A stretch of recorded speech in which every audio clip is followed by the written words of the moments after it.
ಸ್ನೇಹಿತರೆ ನಮಸ್ಕಾರ. ಬಹಳ ಬೇಸರದ ಸಂಗತಿ, ಬಹುಶಃ ನಿಮ್ಮೆಲ್ಲರಿಗೂ ಗೊತ್ತಿದೆ. ಕಾಶ್ಮೀರದ ಪಹಲ್ಗಾಮ್ನಲ್ಲಿ ಉಗ್ರಗಾಮಿಗಳು ಅಕ್ಷರಶಃ ಭಯೋತ್ಪಾದಕರು ಅಕ್ಷರಶಃ ರಕ್ತದ ಉಕುಳಿಯನ್ನ ಹರಿಸ್ಬಿಟ್ಟಾರೆ. ಪಾಪ 4ರಿಂದ 5 ದಿನ ಆಗಿತ್ತಂತೆ ಮದುವೆ ಆಗಿ ನವ ದಂಪತಿಗಳು. ಪಾಪ ನೂರಾರು ಕನಸುಗಳನ್ನ ಕಟ್ಕೊಂಡಿರ್ತಾರೆ.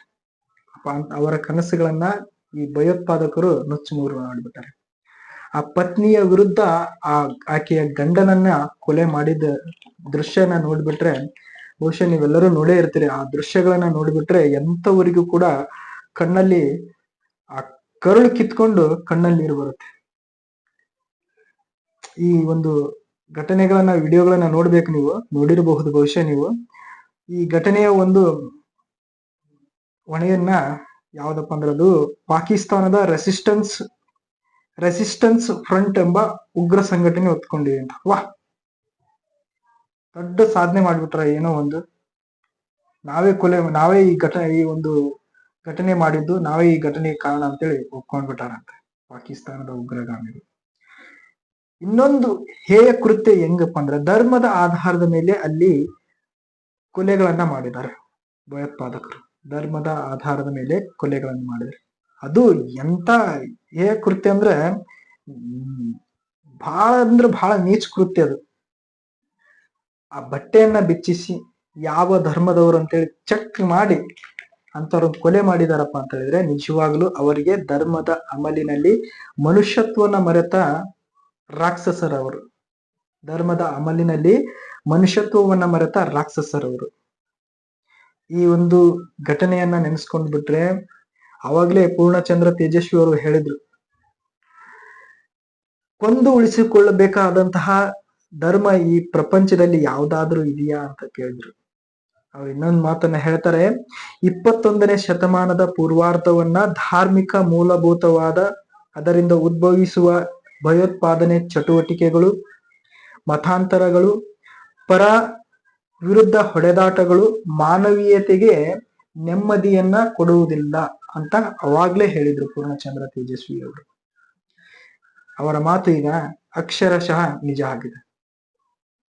ಆ ಒಂದು ಘಟನೆಯ ವಿಡಿಯೋಗಳನ್ನ ನೀವು ನೋಡಿರ್ಬೇಕು. ಬಹುಶಃ ನಿಜವಾಗ್ಲೂ ಎಂತವ್ರಿಗೂ ಕೂಡ ಕರುಳು ಕಿತ್ತು ಬರುತ್ತೆ. ಎಂತ ಕಟುಕ ಇದ್ರು ಆ ಒಂದು ವಿಡಿಯೋಗಳನ್ನ ನೋಡಿಬಿಟ್ರೆ ನಿಜವಾಗ್ಲೂ ಕರುಳು ಕಿತ್ತು ಬರುತ್ತೆ.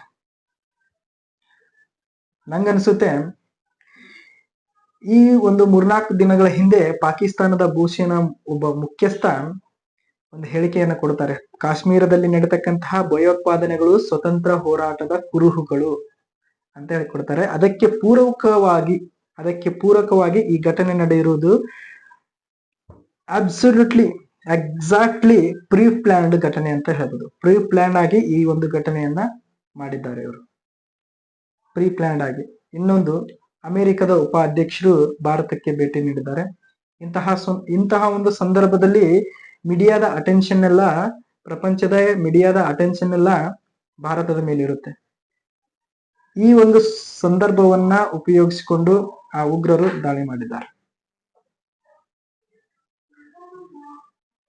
ಅಲ್ವಾ. ಈ ಒಂದು ಸಂದರ್ಭವನ್ನ ಉಪಯೋಗಿಸಿಕೊಂಡು ಉಗ್ರರು ದಾಳಿ ಮಾಡಿದ್ದಾರೆ. ಅದರಲ್ಲೂ ಧರ್ಮದ ಆಧಾರದ ಮೇಲೆ, ನೀನು ಆ ಧರ್ಮನ ಈ ಧರ್ಮನ ಬಟ್ಟೆ ಬಿಚ್ಚಿ ನೋಡಿದಾರಪ್ಪ ಅಂದ್ರೆ ಅವರು ನಿಜವಾಗಲೂ ಮನುಷ್ಯರಲ್ಲ, ಮನುಷ್ಯ ರೂಪದಲ್ಲಿ ಇರ್ತಕ್ಕಂತಹ ನರರಾಕ್ಷಸರು ಅಂತ ಹೇಳ್ಬೋದು. ನೋಡಿ, ಇದೇ ಒಂದು ಸುಸಂದರ್ಭ ಭಾರತಕ್ಕೆ. ಅವ್ರೇನು ನಾವೇ ಈ ಘಟನೆಯನ್ನ ಮಾಡಿದ್ದು. ಏನದು, ದ ರೆಸಿಸ್ಟೆನ್ಸ್ ಫ್ರಂಟ್ ಉಗ್ರ ಸಂಘಟನೆ ಐತಲ್ಲ, ಭಾರಿ ಹೆಮ್ಮೆಯಿಂದ ಹೇಳ್ಕೊಂಡಾರ. ಹಬ್ಬ, ಏನೋ ಒಂದು ಕಿತ್ತು ಗುಡ್ಡೆ ಹಾಕಿದಾರೆ ನೇಚರ್. ನಾವೇ ಈ ಘಟನೆಯನ್ನ ಮಾಡಿದ್ದು, ನಾವೇ ಈ ಘಟನೆಯ ಹೊಣೆಯನ್ನ ಹೊತ್ಕೊಳ್ತೀವಿ ಅಂತೇಳಿ. ಮಕ್ಕಳ ಐತಿ ನಿಮ್ಗೆ.